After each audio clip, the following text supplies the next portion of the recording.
El Economista Televisión.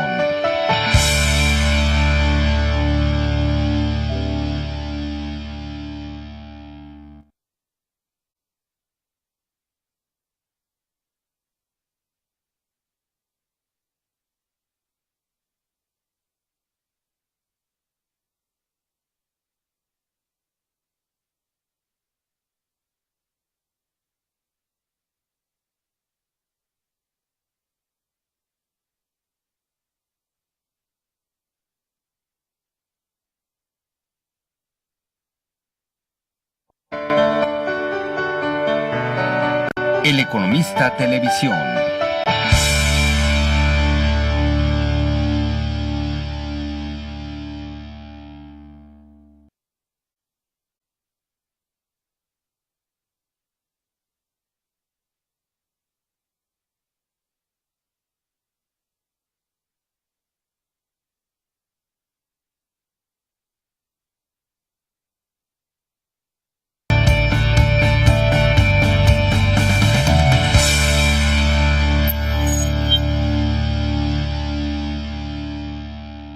¿Qué tal? Muy buenos días, bienvenidos a un programa más de Voces en Directo, el espacio que abrimos en el periódico El Economista para conversar con los principales analistas y funcionarios del sistema financiero internacional. En esta ocasión tenemos la oportunidad de conversar con Sebastián Brioso, quien es gerente analítico y director senior de calificaciones soberanas para América Latina en la calificadora Standard & Poor's, que como saben recientemente cambió su perspectiva de calificación para México de negativa a estable. Mi nombre es Yolanda Morales y estamos transmitiendo desde las oficinas de Standard & Poor's en Ciudad de México. Si me permiten, vamos a una breve pausa y regresamos a esta entrevista. Voces en Directo. Somos el medio de comunicación líder de las voces expertas. Un espacio donde platicamos con especialistas en economía del más alto nivel, compartiendo sus grandes puntos de vista sobre temas actuales. No pierdas la oportunidad de vernos por eleconomista.mx.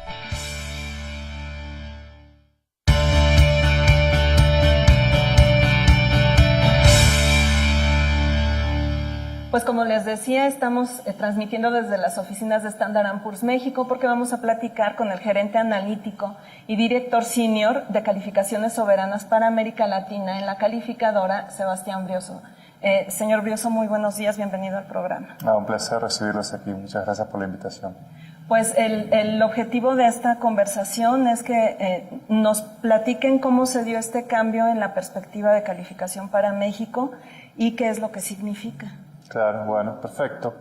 Mira, el año pasado, el 22 de agosto, cuando pusimos la perspectiva negativa, lo que indicábamos para esta calificación de triple B+, es que veíamos que el perfil de la deuda venía mostrando aumentos muy lentos, pero graduales y continuos a lo largo del tiempo, ¿no? Entonces, si uno mira 10 años atrás, esta deuda aumentó en cerca de 20 puntos porcentuales del PIB, que es mucho. Y nos preocupaba esa tendencia hacia adelante. Obviamente no era una preocupación respecto a potenciales crisis ni nada, simplemente que el aumento de deuda imponía restricciones a la política macroeconómica hacia adelante. Y lo que hemos visto ahora es que a lo largo de ese periodo México enfrentó shocks externos muy serios, como las elecciones de Estados Unidos, la incertidumbre que conllevó esto, más depreciación del tipo de cambio, una economía manufacturera en Estados Unidos que no ayudó a la economía de México como ayudaba antes. Y la combinación de dos cosas posibilitan este retorno a estable. Por un lado, el gobierno ha tomado medidas muy serias respecto a la consolidación fiscal. Esto ha apuntalado esto de estabilizar la deuda. Y por otro lado, en este contexto medianamente adverso, la economía en México ha reaccionado muy favorablemente, ¿no? Con aumentos en el consumo, algo de aumento en la inversión, aumento en el empleo formal, lo que muestra cierta resiliencia, cierta flexibilidad de la economía de México para enfrentar estos shocks externos. Ajá. También nos llama la atención que dieran este anuncio, que informaran de este cambio en la perspectiva de calificación de México, un día después o el mismo día que Estados Unidos presenta los objetivos que tiene para la renegociación del Tratado de Libre Comercio. ¿Tuvo algo que ver también este anuncio? No puntualmente, simplemente refuerza una visión que tenemos, que es nuestro escenario base, de que más allá de las turbulencias, la incertidumbre que hubo en estos últimos meses, nosotros esperamos que la renegociación del Telecam se dé de forma satisfactoria. Este anuncio en algún modo refuerza esta idea, pero no disparó en sí mismo, no jugó un rol fundamental en esto. Pero básicamente nosotros pensamos que el riesgo que hubo en algún momento, los últimos 6 meses, 7 meses, de que hubiera cambios más adversos al tratado, hoy se ha minimizado prácticamente. No es cero, pero es mucho más manejable, y eso también facilita proyectar la economía de México en el mediano plazo. Ok. Señor Brioso, ¿nos puede hacer favor de platicarnos, pues de una manera muy sencilla, si se puede, qué significa que México tenga una calificación, grado de inversión BBB+, y qué significa la perspectiva estable, por favor? Bueno, tratar de hacerlo lo más breve, pero para que se entienda, digamos, en los 80, en los 70, 80, cuando los países se endeudaban básicamente con bancos comerciales y no con el sistema de bonos, ese análisis crediticio lo hacía la misma entidad bancaria que le prestaba a México.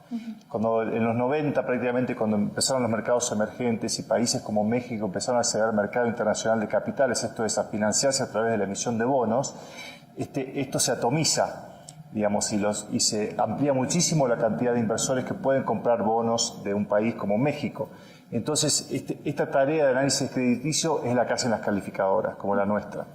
Entonces, hay un piso importante que es el que mencionás, que es grado de inversión. México tiene una calificación 3 escalones por encima, y lo que hace esto es le da más seguridad al inversionista respecto a la posibilidad, digamos, cuál es el riesgo de que cobre o no su inversión inicial, ¿no? Y lo que pasa generalmente con países que pasan de grado de especulativo, que es BBB- para abajo, a grado de inversión, es que se amplía de forma muy significativa la cantidad de inversionistas que pueden acceder a esos bonos, porque muchos de los fondos internacionales en Asia, Europa, Estados Unidos tienen limitantes internas que les imposibilita invertir en bonos que son grado especulativo. Entonces, cuando un país, un gobierno, una empresa, un banco cae por debajo del grado especulativo, cae por debajo de ese BBB-, se le limita bastante su población para financiarse, y lo que hace que termina impactando las tasas, ¿no? Entonces, México es un buen caso en ese sentido, donde muestra, cuando se dio esa transición ya hace muchos años,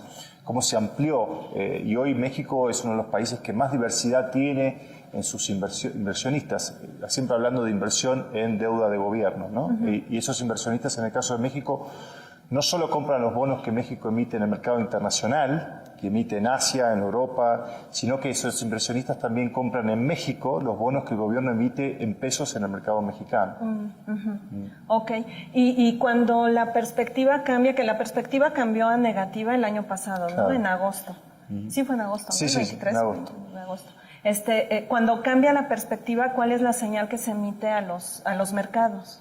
Nosotros tenemos la calificación, niveles de calificación, y como sabés, tenemos la perspectiva. Y esto lo que indica es hacia dónde nosotros vemos riesgos de que pueda haber modificaciones en la calificación. Una perspectiva negativa indica que hay cerca de 1 tercio de probabilidad de que la calificación baje hacia adelante, y una perspectiva estable como la que tenemos ahora muestra que los riesgos de suba y baja se encuentran equilibrados. Nosotros no vemos en un tiempo aproximado de 18 meses, entre 18 y 24 meses, que pueda haber cambios en la calificación. Ajá. Muy bien. Señor, me están diciendo que nos vamos a ir a un breve corte. Si me permite, vamos a regresar a esta conversación. Por favor. ¿Sí? Y ustedes no se me vayan, regresamos con esta entrevista. El Economista. Ofrecemos un panorama de los indicadores económicos que mueven la economía nacional y mundial, así como balances estadísticos de las acciones en la Bolsa Mexicana de Valores y las principales bolsas del mundo. Somos el periódico líder gracias a que orientamos a nuestro público con las principales noticias de economía, finanzas y negocios de México. Asesórate oportunamente y toma las mejores decisiones.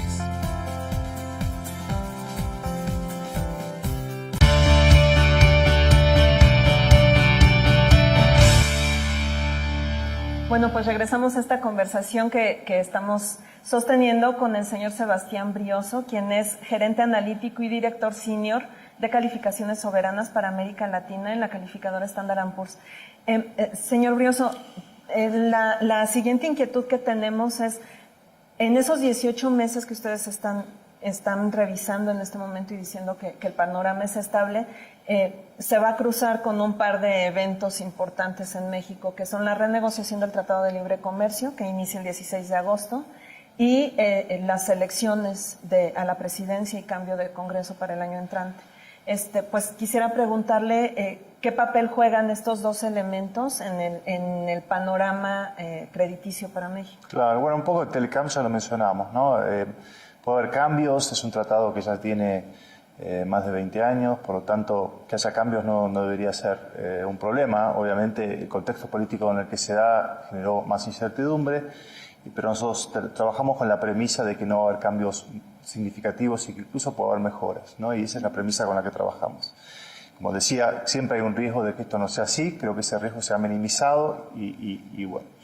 Elecciones, sí, bueno, siempre hay elecciones en el horizonte.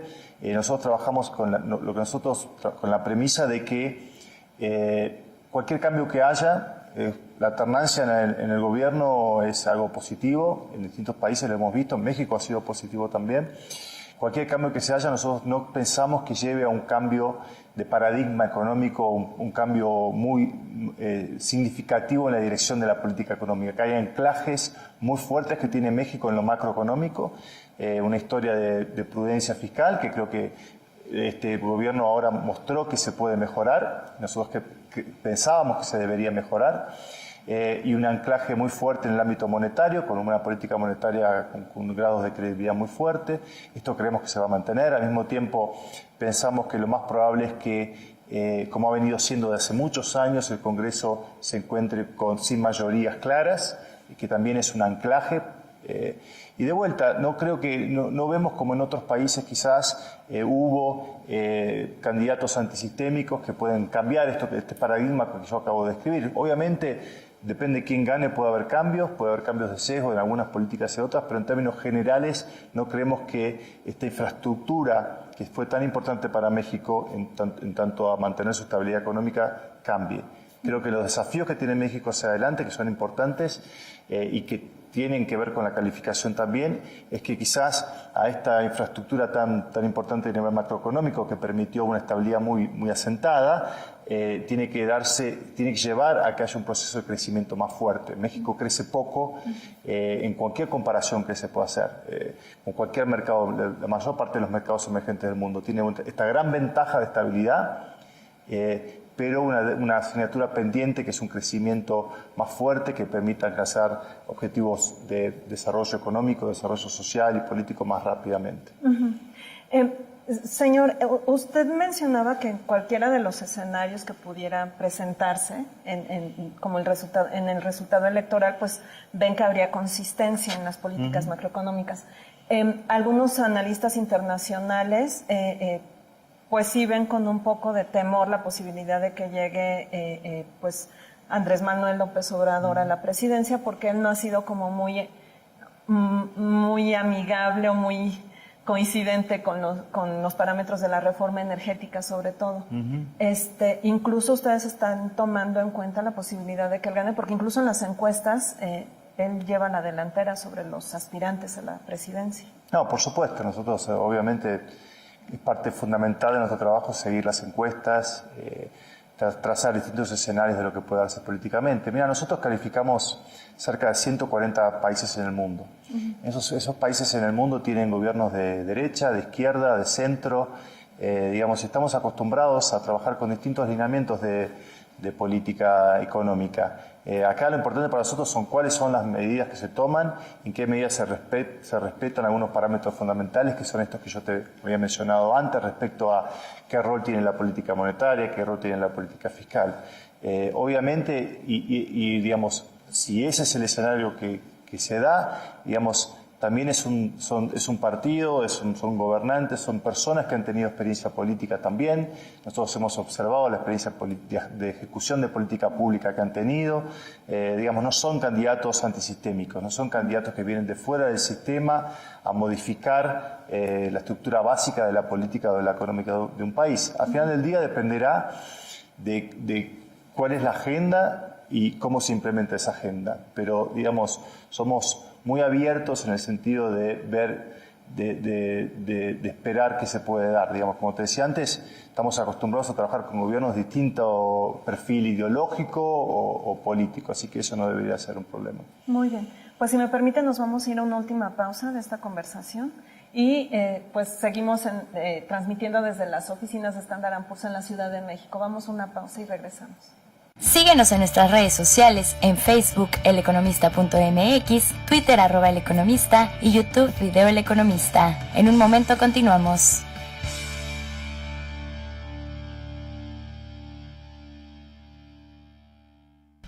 El lujo y exclusividad son para un mercado selecto. Entender este mercado es un reto. Por eso en El Economista aceptamos el reto y lanzamos diferentes publicaciones en formato revista, las cuales acercan al mercado de alto nivel los mejores productos y servicios para su gozo y magnificar su experiencia en diferentes aspectos de su día a día.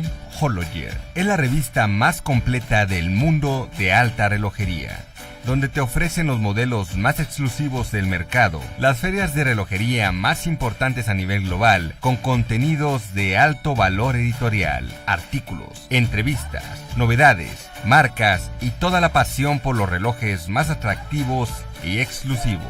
Equestrian. Para los amantes del mundo ecuestre, esta es la revista que necesitan traer siempre bajo el brazo. Les daremos un paseo por la vida ligada a esta disciplina. Además, les mostraremos el mejor ángulo de los productos y experiencias de lujo que acompañan a este estilo de vida. O'Clock, la revista para todos los interesados en los relojes de cuarzo, es O'Clock. Los ejes temáticos giran alrededor de las tendencias y las noticias más importantes de la industria, las celebridades y las pasarelas que definen el rumbo de la moda internacional.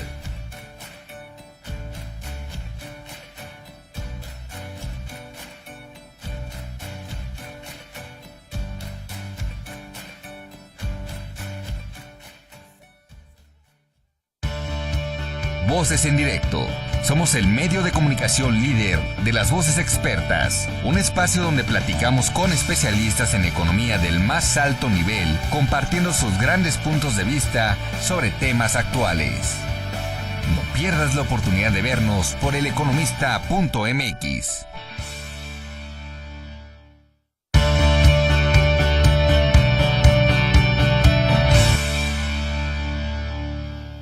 Regresamos a esta última parte de la conversación con Sebastián Brioso, gerente analítico y director senior de calificaciones soberanas para América Latina en Standard & Poor's.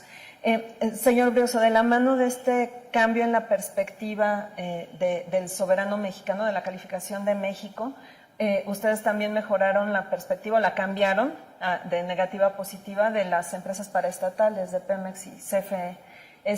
Quisiera preguntarle si nos puede platicar un poco cuál es el fundamento de este cambio para esas empresas. Mira, nosotros tenemos una visión sobre el relacionamiento del gobierno mexicano con esas empresas que quizás es diferente a algunos otros que hay en el mercado. Nosotros las tendemos a mirar de forma conjunta, ¿no? Entonces, esta mejora en la perspectiva de Pemex o de CFE no tienen que ver necesariamente con las medidas propias de la empresa, sino al soberano estar más sólido, la capacidad de apoyo que tiene el soberano a esas empresas mejora también. Ahora, habiendo dicho eso, obviamente el proceso de reformas en Pemex particularmente es un factor importante en nuestro análisis del soberano. Entonces nosotros no separamos en esta visión Pemex soberano, pero sí es fundamental para el desarrollo de la política de hidrocarburos en el mediano plazo, para el desarrollo fiscal de México en el corto a mediano plazo también, es fundamental tener una Pemex más sólida en sus fundamentos. Así que claramente vemos con agrado las políticas que se han venido llevando ahí en Pemex recientemente y creemos que van en la dirección correcta y que después de algún tiempo parecen tener más apoyo político para ir más profundamente en los cambios que hay que hacer. Así que hacia adelante, obviamente, la continuación de esos cambios son importantes para la calificación de Pemex y para la calificación del gobierno mexicano. Ok. Señor, también preguntarle, México está transitando por un periodo de inflación, el más alto en varios años, y el Banco Central ha tenido que pues participar para tratar de limitar, de acotar este crecimiento, ¿no?, de los precios generales. Quisiera preguntarle si ustedes están viendo que la política monetaria puede generar algún tipo de límite para el crecimiento de la economía, cuando ustedes mismos están comentándonos que es un crecimiento pues bajo. Sí, mira, creo que una de las grandes fortalezas que ha mostrado México recientemente es la fortaleza que ha tenido su política monetaria política y efecto que ha tenido el tipo de cambio, la tasa de cambio. Obviamente a nadie le gusta ver cómo la tasa de cambio se mueve tan rápidamente y de repente se va de 13 en un par de años a 21, vuelve, pero esto ha facilitado muchísimo la vida de la economía mexicana en cierto modo, porque ese tipo de cambio es el que absorbe gran parte de la incertidumbre que hay en el mundo, la volatilidad que hay en el mundo, y mitiga el impacto sobre la economía local. La parte negativa de eso que estamos viendo, que es muy positivo para México, es que, bueno, obviamente con el tipo de cambio que se ha depreciado tan fuertemente hay impacto sobre la inflación, hay otras cuestiones también, pero nosotros no vemos que esto modifique totalmente este anclaje inflacionario tan fuerte que ha tenido México con esta credibilidad de sus políticas y demás. Así que eso lo vemos como algo positivo. No, más allá del aumento de la inflación en el corto plazo, que obviamente tiene impactos en el poder adquisitivo de la gente, no es algo bueno, pero vemos que esto va a tender a moderarse a lo largo del tiempo. Y creo que se abre una oportunidad adicional para México en su estructura macroeconómica, porque si bien a lo largo de la historia tiene una política monetaria muy sólida, un banco central con muy buena reputación, el poder de fuego de esa política era muy limitado, porque el nivel de intermediación financiera en México era muy bajo. El nivel de préstamos, de créditos que hay en la economía como un todo es muy baja en relación al PIB, en comparación con la mayor parte de los países que comparamos, ¿no? Y esto ha venido creciendo más fuertemente, de forma controlada, bastante controlada en el sentido de sin riesgos, y esto posibilita que la política monetaria hacia adelante sea un factor dinamizador más grande de la actividad económica de lo que ha sido hasta entonces. Así que ahí es otra de las cuestiones positivas que estamos viendo. Señor, y una última pregunta, ya que está hablando de la credibilidad del Banco Central, pues sí tengo que preguntarle. Como sabe, en noviembre el gobernador del Banco de México, Agustín Carstens, deja su cargo, y mucha de la credibilidad que tiene el Banco de México de pronto se le adjudica a un solo hombre. Quisiera preguntarle si su salida y el relevo que pudiera haber puede ser también un factor de riesgo o un factor de observación para el seguimiento de la estabilidad de México. No lo creemos. Obviamente siempre es difícil contestar esta pregunta, porque uno si dice que Carstens no es tan importante, habla más de Carstens, cuando en realidad es importante, ha hecho un gran trabajo, pero creo que el gran trabajo que ha hecho Carstens ha apuntalado esta reputación institucional que tiene Banxico, ¿no?, el Banco de México. Y esto ha venido ya de años, no ha sido solamente con Agustín Carstens, ha sido, obviamente es un macroeconomista, un hacedor de política muy importante, pero creo que se haya desarrollado un nivel de fortaleza institucional en el Banco de México, y esto, volviendo a tus preguntas anteriores, es interesante, digamos, y nadie en México discute esto, ningún partido está discutiendo esto de forma sistemática, digamos. La independencia del Banco de México, la importancia que tiene el Banco de México en esto de garantizar precios, estabilidad monetaria, precios controlados, precios, digamos, inflación controlada. Así que creo que esto es una de las grandes fortalezas que tiene México y obviamente no depende de una sola persona y eso creo que es uno de los factores importantes. Señor, perdón, una última pregunta ahora sí. Es que uno de los candidatos más fuertes a quedarse en Banco de México, que está manejando el mercado, es el secretario de Hacienda, José Antonio Meade. Y usted desde el principio nos decía, bueno, es que también han hecho un muy buen manejo de la situación fiscal y cuestiones así. Quisiera preguntarle si el hecho de que se pudiera ir hacia el Banco de México no va a dejar coja la política fiscal o el manejo de la política fiscal.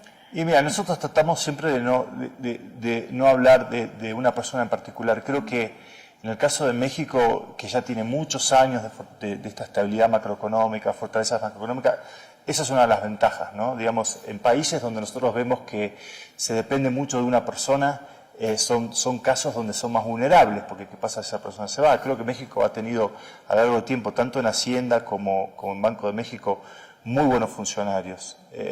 Y eso es tiene alternancia en buenos funcionarios. Así que más allá de los buenos funcionarios que ha tenido recientemente, creo que siempre hay posibilidad de que esto se mantenga. Y lo importante para nosotros, de vuelta, el que haya buenos funcionarios facilita las cosas, por supuesto, pero no depende de una persona en ningún momento, ¿no? Depende del marco institucional que permite que esas personas puedan, cuando están ahí en ese cargo, puedan tomar las decisiones importantes que hay que tomar. Muy bien. Pues, señor Brioso, le agradezco mucho esta conversación. Un placer, ¿eh? Gracias por haber estado con Hasta nosotros. luego. Y gracias a ustedes también por habernos acompañado a este programa de Voces en Directo. Recuerden que pueden ver las emisiones anteriores en la página del periódico. Mi nombre es Yolanda Morales y nos vemos pronto.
El Economista Televisión.